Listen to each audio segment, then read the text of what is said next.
Ousmane Bala tudd di représenté ASC Ramdan waaw suñu président commission sport moo fi waroon teew mais dafa bougé comme man maay secrétaire maa topp ci moom moo tax mu yabal ma fi waaw teewaloon ASC Ramdan waaw pour si tournoi mémorial bu ASC Rakadji di organiser waaw. waaw comme ni nga ko xamee rek ASC Rakadji dafa doon ASC boo xam ne tey ñemewoo tudd zone 5 wala au niveau Thiaré te doo ko tudd tey bu demee bay def organiser lu toll nii ça veut dire kon kii la daal doon na lu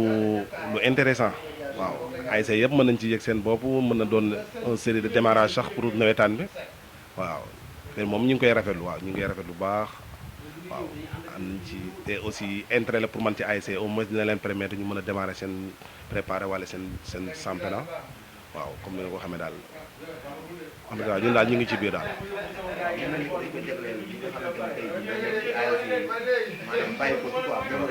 waaw waaw loolu moom duñ defuñu lenn lu dul rafetlu waaw ndax nga nekk ak nit ngeen dem ba nekkatoo leen nga toog bis di ko fàttaliku loolu déjà rek acte bu rafet la kon ñun ASC Rakadji ñun loolu dañ ko ciy gërëm di ko ci félicité di ko ci encouragé nag bu baax te di leen wax ni lii kanam la war a jëmee wartul deltu ginnaaw ndax nga nekk ak ay doomu aadama nga dem ba sunu borom jël leen nga toogaat bis di leen fàttali non lii dafa rafet te ñu ngi leen si félicité ñu ngi leen di encouragé di leen wax waaw dina métti nag waaye dara jàpp taw a bàyyi rek ASC bi moom mooy loolu waaw nit moom boo demee ba ñàkk nekk ak doomu aadama dem ba nekkatoo leen bis tey nga toog di ko xalaat nii waaw dafa rafet daal dafa rafet waaw fañ nekk nag ñu ngi leen di ñaanal yal na sunu borom yërëm leen te xare leen àjjana fañ nekk dàqal leen fii ñu jógee daal. waaw tirage bi moom sant yàlla waaw tirage bi moom taarkàlla xanaa benn inconvénient bi ñu ci xaw a santi daal mooy suñu 2 premières heures yi ñu gars yi bëgg a forcer ñu tegale ko nii daal loolu daal moo ci xam tuuti am inconvénient mais à part ça daal loolu daal garaawul waaw ñun moom soobee yàlla ñun moom comme nañ ñun ñëpp xamee rek ñun moom dinañ ko essayer gérer yi soobee yàlla amul benn problème. bon man maa ngi tudd Omar Diouf Samb quoi mais Diouf lañ may woowee quoi man maa ngi représenté fii waa ASC Tandems bu zone 9 bu waaw bon ñun de dañ ciy sant waa Rakadji bu baax a baax ñoom ñi nga xam ne dañ ñoo xalaat quoi comme peut-être bon tournoi bi mémorial disparu la te ñoom it daa am benn suñu benn waay bu ci bokkoon boo xam ne tamit man doomu Rakadji sax laa koy woowee muy ndem si yàlla Bamba Gueye moom it nga xam ne suñu waay la suñu lépp la quoi xam nga moom sax moom moo ñu gën a poussé ñun ñu bokk quoi surtout man sax man bi ma ko Abdoul waxee bon man tooguma sax benn yoon man maa dem woo gars yi ñu toog réunion ne leen force dañuy participer parce que tamit tournoi bi aussi préparation la quoi comme daaw football amuloon bon lii ñëw ñun dañ ciy sant waa Rakadji bu baax a baax quoi xam nga di leen si remercier parce que du affaire bu ndaw aussi quoi du affaire bu ndaw tey jii nga jël benn engagement organiser tournoi 8 ASC lu rëy la quoi lu rëy la ñun daal ñun dañ cey kontaan quoi li man amo personnellement man dem leen ciy remercier bu baax a baax quoi dem leen ciy remercier bu baax di leen ci jàpp nag bu baax a baax ba du am benn débordement du am benn violence quoi loolu man maa leen ko garanti quoi soobee yàlla ak yow. bon waaw tirage bi moom tirage bi moom wax dëgg yàlla moom amul benn maanaam man sama côté quoi amul benn sikki-sikk quoi teg nañ ko ci yoon certes peut-être bon première heure yi ak deuxième heure yi xëy na peut-être bon moo ci xaw a am inconvénient tuuti quoi mais de ma part moom tirage bu abordable la quoi xam nga parce que équipe yëpp bon comme daa amul football équipe yëpp a tolloo niveau quoi xam nga man loolu laa jàpp ci tirage bu bien la et puis tirage bu abordable la quoi mais tamit beneen affaire laa ci doon surtout ci organisation bi ñu def nii tey quoi vraiment moom chapeau spécial quoi pour waa Rakadji quoi voilà waaw. bon kàddu bu mujj mooy ñuy ñaan yàlla rek ñu commencé ko ci bisimilahi rahmaani rahim ñu jeexal ko ci alhamdulilahi rabbil alamin quoi nga xam ne du am benn violence du am benn inconvénient quoi kenn ku ci nekk rek bu demee fu mu dëkk mu waxtaan ak nit ñi waxtaan ak dirigeant yi ba nga xam ne tamit ñun dinañ mën a encadrer suñu joueurs yi ba nga xam ne du am benn coow quoi tournoi la bu ñu xalaatee ne tournoi bi ñii ak ñii lañ ko ñoo tax ñu koy organiser yaakaar naa du am benn faay quoi merci beaucoup. waaw salaamaaleykum gars yi nuyu naa leen bëgg naa leen wax ne man la Abdoulaye Sarr ñu gën maa xam ci LS Pro représentant ASC Técito si tournoi bi waa Rakkaaju organisé nii quoi ok. waaw li ma ko gisee mooy maanaam affaire bu rafet la macha allah wax dëgg yàlla parce que boo xoolee gox bi koñ bi ak dëkk bi sax la ak li ko wër yëpp daf ci am ay boo yoo xam ni dunduñu leen dul football lañ am football lañ bëgg. tey jii ñi nekk ci entraînement suba ak ngoon nawetaan lañ amoon yaakaar pour mën a wane seen bopp pour gars yi gis leen ba mën ci am yaakaar yóbbu leen feneen mais yàlla def na durant toog nañ benn période boo xam ne ak pandémie bi football amul kon jeunes yooyu bu amee ñu jug pour def loo xamante ni da leen di may pour ñu dund seen sport boo xam ne moom lañ bëgg seen xol rek day nekk loo xam ne affaire bu rafet la macha allah kon duñ def lu dul rafetlu ko en tant que waa ASC Técito ànd ci comme gars yi ni ñu ko bëggee rek. aussi beneen kii bi tey mooy am ñu nekkoon ci dund ak ñun te yàlla jële leen fii tey lii day wane ne ñoom ba ilaa yow mi din du leen mës a fàtte quoi muy Bamba ak yeneen gars yëpp kon lii day nekk loo xamante ni daal affaire bu rafet la macha allah dañ ciy kontaan di ci rafetlu quoi macha allah. waa tirage bi metti na mettiwul mais comme ni mu demee nii noonu la war a demee lu mënta ñàkk la quoi parce que équipe yi bariwuñu 8 équipe kese la kon boo ko bëggee yemale noo xamante ni ku ci nekk da nga am football première heure deuxième heure yu équilibré wu day jafe quoi mais comme organisateur yi moom sacrifié wu na am ñaari première heure kon pour man ñi des ci ginnaaw amuñ lu ñu wax quoi dañ ciy ànd rek rafetlu ko macha allah. di wax ne tournoi bi tamit dafa indiwaat loo xamante ni xëy na lu gars yi namoon la maanaam ay match Técito Rakkaaju ay Técito Ramdan nekk na loo xamante ni ay gars yi dañ ko doon rêvé quoi di xalaat kañ lay amaat tey tournoi bi su ko indiwaatee day nekk loo xam ni macha allah quoi kon man li may wax mooy waa Técito daal nañ jàpp ne tournoi bi seen tournoi bopp la lépp luñ mën a def pour mu rafet pour mu jëm kanam buñ hésité ci def ko quoi ñu ñëw football ci fair play ak sportivité ñaan yàlla mu jeexal ko ci jàmm barke weeru koor gi incha allah jërë ngeen jëf. waaw waa Thiaroye du ma wax leen du dul sant leen remercier leen rek parce que xëy na am na loo xamante ni xëy na ñun bu ñu ko doon bëgg dañ daan dem Dakar wala ñu dem ci yeneen gox di ko uti te yàlla bu ñu dimbalee ñun ñu dem ba nekk mag dem gëstul ñooñu li koy defar ñu duñ def ba am ba xam ko ñu gëstu ko ba am matériel yi ñëw suñu gox di ko defar waa Thiaroye ñoom it ñëw wuyu suñu si kon du ñu def lu dul remercier leen. benn ci waa ASC Rakkaaju sax yéen mention spéciale quoi parce que bëri na activités yi ngeen di def instant yi man ak yéen ñoo ciy liggéey bëri na bagage yoo xamante ni yéen a ngi koy jaay di ci préparé mënoon ngeen dem feneen de bu leen neexoon mënoon ngeen dem Dakar wala ngeen dem yeneen gox mais gis ngeen ne am nga ku leen jege koo xamante ni war na mën defar loolu ngeen tourné waa ñëw ci man kon du ma def lu dul remercier leen moo tax sama tournoi bi passé ma xalaat xool parrain yoo xamante ni comme Ibrahima Ndiaye président ASC Rakkaaju ma boole ko ci parrain lépp pour geste remerciement la quoi ci waa Rakkaaju yëpp jërë ngeen jëf macha allah. ok merci beaucoup. asalaamaaleykum ñi fi toog te maa ngi leen di nuyu kenn ku nekk sa tur ak sant man Mamadou Sy laa tudd di président commission sportive ASC Kané Thiaroye Gare waaw. ok d'accord bon vraiment di kontaan aussi itam ci initiative bi bon comme ni ma ko waxee woon rek la fois passée. bon Rakkaaju dafa doon ASC boo xam ne ci Thiaroye Gare ñëpp ko naw ñu am initiative bu baax def mémorial c'est disparu ñi nga xam ne ñoo nekkoon Rakkaaju daan fi joué ay Kémo ay Bamba ay Xoose Moussa Camara xam nga yooyu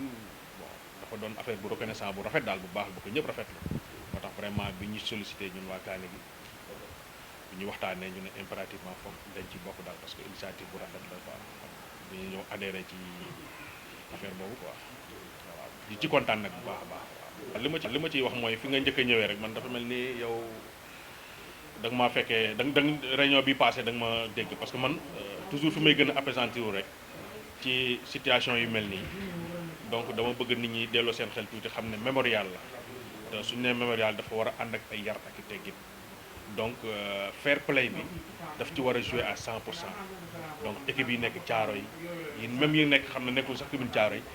ñëpp ay doomu ndey lañ kon donc war nañu mën a fexe ba nga xam ne ñun ñëpp benn lañ comprendre muy Rakkaaju muy Kaani gi muy Ramdaan muy Tësito ñëpp Caaroy la kon donc war nañu mën a joxante ñun ñëpp suñu loxo ba nga xam ne violence du ci am na ci ñëpp liggéey daal na ci ñëpp liggéey seen côté aussi tamit bon beneen côté bi nga wax daaw nawetaan amul bon ren Rakkaaju créé lu mel nii avant nawetaan avantage la man je me dis que ne avantage la pour équipe yëpp dinañ ci mën a defaru xoolaale si seen joueur xam nga entraîné waale si avant ñuy démarrer nawetaan bi maanaam jàngat bi nga ci war a am daal dina am solo daal ci équipe yëpp man noonu la. leen di nuyu bu baax di leen gërëm ma Lamta Aziz si président sportif bu Rakkaaju doon organiser benn tournoi pour 8 équipes mois de mai bi ñuy ñëw incha allah ci Kaani gi Mango gi sant yàlla Tendem si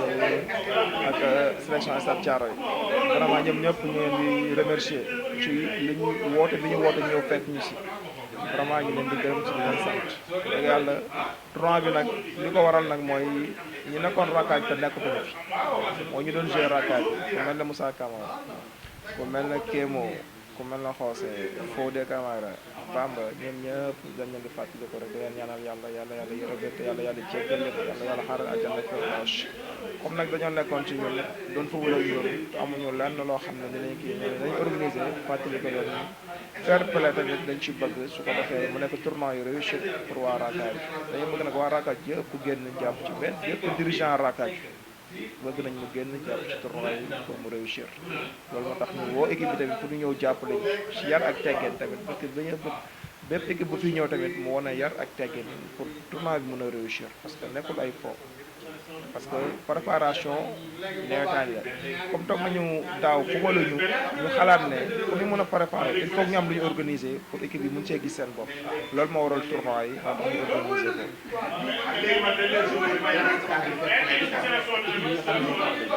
waaw loolu moom ñoom ñëpp lañ ciy woo ñu ci woo waa Ramdaan ñu ci woo waa Rakkaaju ñu ci woo waa Tendem ñu ci woo waa Kaani gi waa Sant Yàlla waa Mango gi tournoi yi tournoi fair play la parce que ñi ko tuddee moo tax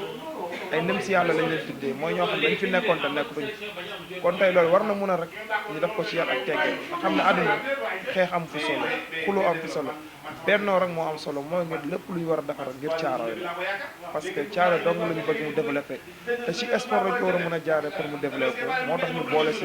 ñëpp ñoo xam ne bokkuñu zone ñu mën leen jële soo xoolee Tendem si mu ngi nekk zone 6 Mango gi mi ngi zone ginnaaw raay loolu moo tax ñu boole leen si su ko defee mu nekk nekk football bu am solo boo xam ne nit ñi dañ ciy jàpp pour Caaroy mën a siggi parce que Caaroy li ñu leen di nawee xuloo xeex te yow dañ ko war a mën a dépassé football du xuloo du xeex du saagante du dóorante waaw loolu moo tax ñu ne dañ ko def si fair play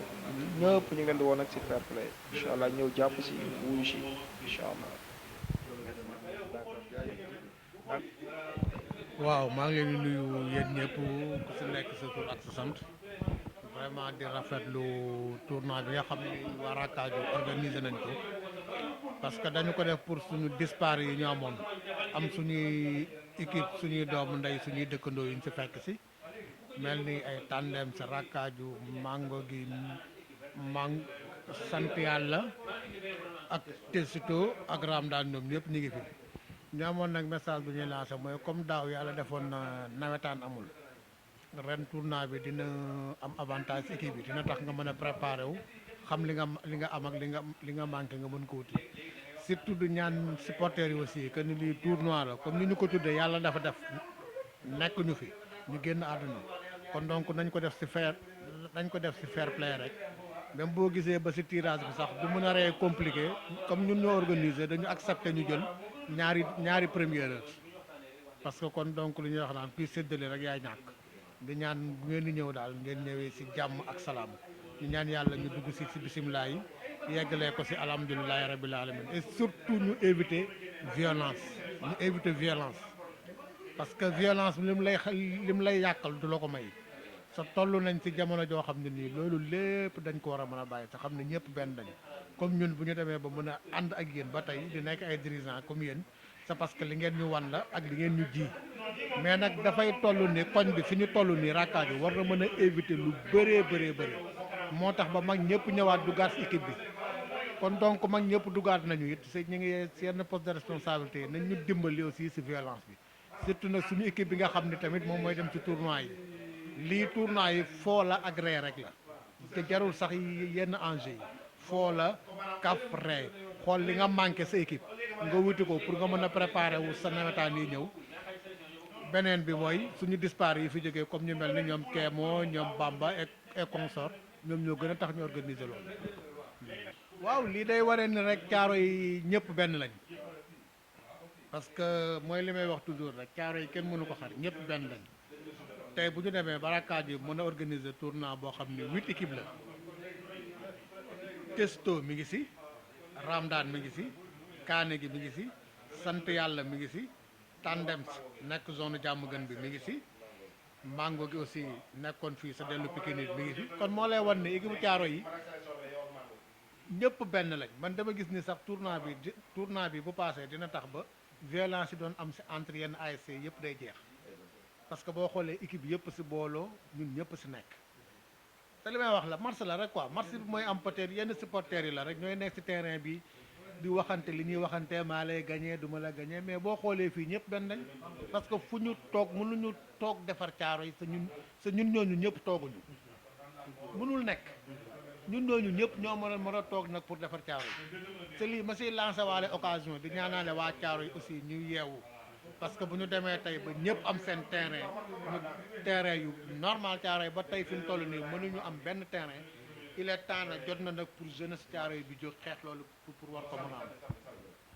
waaw asalaamaaleykum wa rahmatullah maa ngi leen di nuyu di leen baalu àq di leen baalu àq di rafetlu aussi initiative bi je pense que Rakkaji pour mu organiser genre tournoi yi demee nii du la première fois donc ko xam Rakkaji xam ko ci social xam ko ci une très grande équipe de grands dirigeants de grands joueurs de grands supporters donc Rakkaji je pense que noonu la mës di doxe Rakkaji dafa nekk ASC boo xam ni dafa mës di boole mais du xaajale donc la preuve tey rek bi ñu fi ñëw en réunion avant ñu commencé bi ñu julli tisbaar benn dirigeant kaani gi moo doon jiite moo doon imam bi ñu pare ñu def ñaan kon déjà loolu rek pour wane ni d'abord avant football bi ñun ñëpp benn lañ di rafetlu initiative bi te man appel bi may lancé mooy toujours le fair play parce que mémorial la dafa am ñu fi bàyyeekoo ñii di ay dirigeants ñii di ay supporters ñii di ay joueurs ñu leen di fàttaliku am ci ñoom yëg-yëg boole kook ay ñaan donc li ci am solo rek mooy bu bis baa nañ mën a yar wane teggin ku ci nekk la nga xam ñi nga xam yàlla ñu fa indi nga wax ak ñoom de telle sorte que violence du am saaga du am xuloo du am xeex du am ndax tournoi bi koo xalaat rek dina fi ñëw donc ay personnalité dinañ fi ñëw ay personnes ressources dinañ fi ñëw ay kilifa dinañ fi ñëw te war nañoo dépasser di organiser lu demee nii ay histoire di ko yàq wala ay xeex wala ay xulo kon loolu je pense que war nañ ci gën a bàyyi xel je pense que sax ci loolu la ñu sukkandiku pour wane ni tournoi bi ay arbitre officiel ñoo koy arbitré di am service d'ordre moo xam police la moo xam gendarme moo xam militaire pour que rek tournoi bi déroulé dans de très bonnes conditions man daal li may lancé mooy ab équipe yi nga xam ne dañ leen ci boole parce que équipe yi ñu ci boole aussi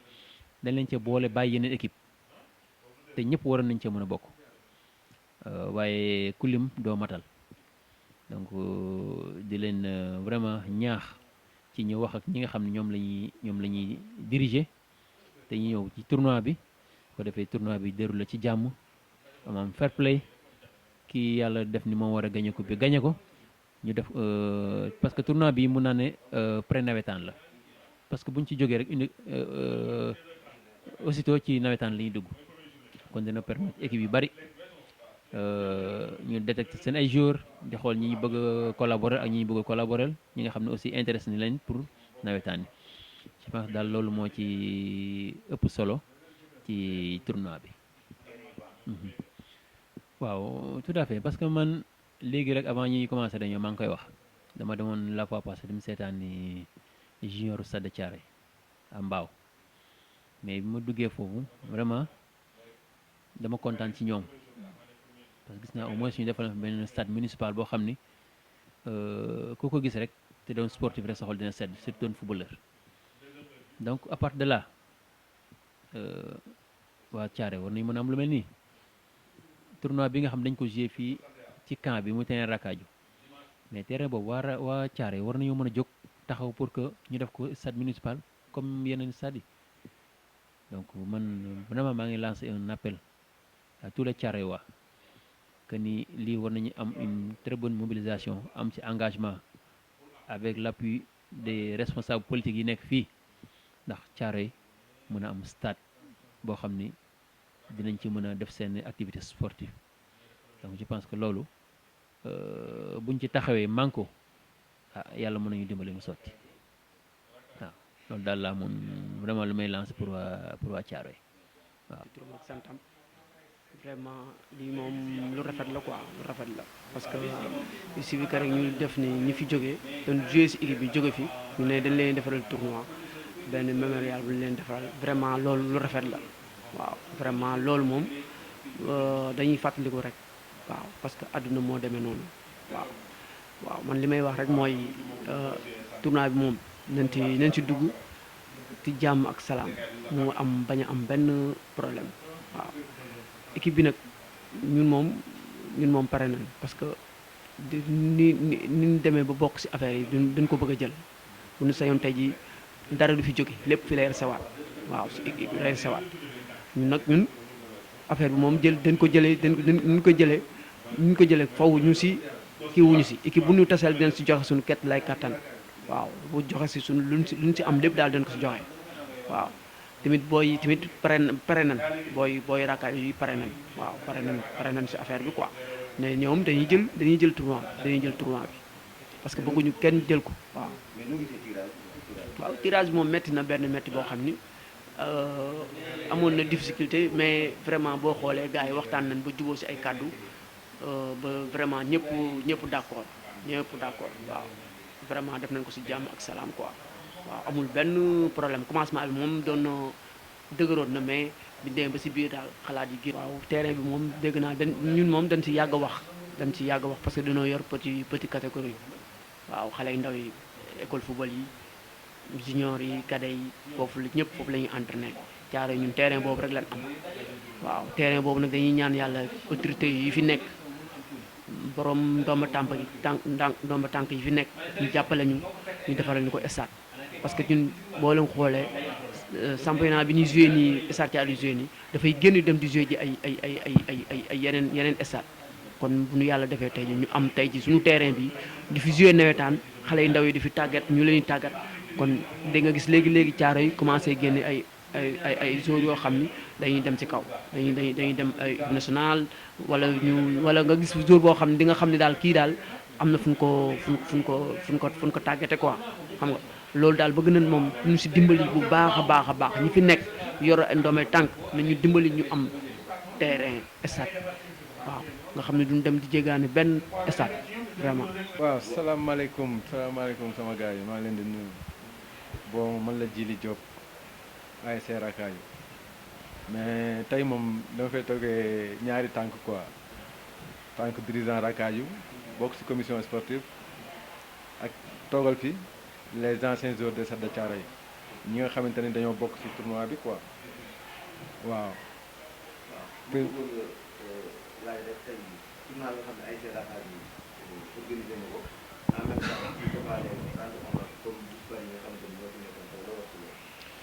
loolu moom idée bu rafet la quoi parce que ñi fi jógee dañoo bokkoon ci ñun ba léegi parce que booy xool kenn du leen fàtte quoi kenn du leen fàtte te duñu leen mës a fàtte tournoi yi mel ni nag dañuy leen rendre hommage day tax quartier bi delluwaat di leen xalaataat quoi ñu boole di leen ci ñaanal waaw loolu de bokk na ci li tax ñu initier tournoi bi tuddee leen ko quoi muy affaire bu rafet ñu invité si nag suñuy naataangoo ASC ñu ñëw répondre massivement vraiment kontaan nañ si ñoom di leen remercier parce que mënoon nañoo tànkam lu quoi mais defuñu ko ñoom ñëpp a si sawar ba fi mu toll nii sax am na ay ASC yu bëggoon bokk mais comme que temps bi moo xaw a xat ñu daal di clôturer leen liste bi quoi si 8 équipes si 8 équipes yooyu nag dafa am benn équipe bu particulier bu ci nekk quoi pour jëmmal le tournoi muy les anciens joueurs de Stade de Thiaroye si te ma bokk ci toogal leen fi quoi waaw loolu nag vraiment muy loo nga xamante ni ñëpp a koy rafetlu ñëpp a si kontaan di ñaan ñu démarrer ko si jàmm terminer ko si jàmm. waaw fair play moom vraiment fekkee ni comme tournoi bi comme niñ ko réunir ni ñu réunir nii noonu lay déroulé je crois que ni tournoi bi du am problème quoi parce que fii vraiment fair play lañ fi doxal si réunion bi lépp si démocratie lañ ko defee waxtaan ba juboo tëral bind noonu la demee mais nag terrain ba peut-être dina am beneen niveau bu fay nekk quoi mais ñu xam ne rek ni lépp c'est nous dans nous parce que Thiaroye benn bopp la kenn mënu koo xar ñaar malgré rek dina am ay rivalité de gauche à droite mais loolu lépp c'est dans le sport da koy gën a neexal rek quoi di ñaan ñëpp rek appeler ñëpp au calme xam ne ni tournoi bi ñi ko tax a jóg mooy ñi fi jógee kon nag ñooñu war ñoo am beneen gàkk-gàkk boo nga xamante ne da koy gàkkal quoi di kontaan tirage bi nag bi ñu ko defee nii moom vraiment xeex naa si lu ma mën nag pour nous les vétérans comme que ñun ay mag lañu xeex naa ba ñu am ñetti deuxième heure kon nag sama gars yi ñoo si des mu toll nii quoi Ramadane moom laa xam ne du ma leen may dara quoi kontaan nañ trop. waaw loolu sax moom booy xool sax du suñuy domaine quoi pour su affaire infrastructure moom am na ñoo xamante ni ñoom lañu désigné particulièrement la mairie commune bi ñoom ñoo si gën a bien placé pour wax ci quoi ñun peut-être suñuy souhait la ñuy wax rek quoi bu ñu sañoon. Thiaroye day am comme li ñëpp am vraiment dem di wàllu yaa ni di dem ba Mbaaw wala ngay dem ba Pikine Malika sax léegi am nañ terrain gazonné mais ñun Thiaroye ba léegi mënuñu ko am loolu moom vraiment neexul kenn mais nag nous sommes un peu loin des affaires pour mun a wax imposer dara wala mun nañ wax suñu bëgg-bëgg daal mais nag le maire et son équipe je crois que ñoom ñoo gën a placé pour wax ci loolu quoi ak réaliser ñu loolu quoi te loolu nga xamante ne mooy Thiaroye ñëpp a ko bëgg quoi te dafa war a am te jot na il est temps su mënul peut-être am nañu taxaw prêt pour mën a réaliser yooyu quoi mu jox leen quoi côté boobu moom loolu rek laa ci wax quoi. loolu vraiment Rakkaaju moom mobilisation mën nañ ko te incha allah képp ku ci war a teg sa loxo wala képp ku ci war a jàpp nañ la seeti expliquer la. lii ñu mbébét ñëpp dugal ci seen loxo parce que bu ñu xàccandoo rek bu ñu dóorandoo dina dal quoi bu kenn nag dañ laa beddi wala dañ laa kii peut-être pour organiser réunion yi soxlawuñu woon ñëpp daal mais au niveau de l'organisation du tournoi ñëpp la ñuy soxla incha allah ñu ngi leen di woo ñoom ñëpp ku déggee ci mbedd mi ku ko xam ni Rakkaaju mooy organisé Rakkaaju moom lépp la ëmb quoi je vous remercie.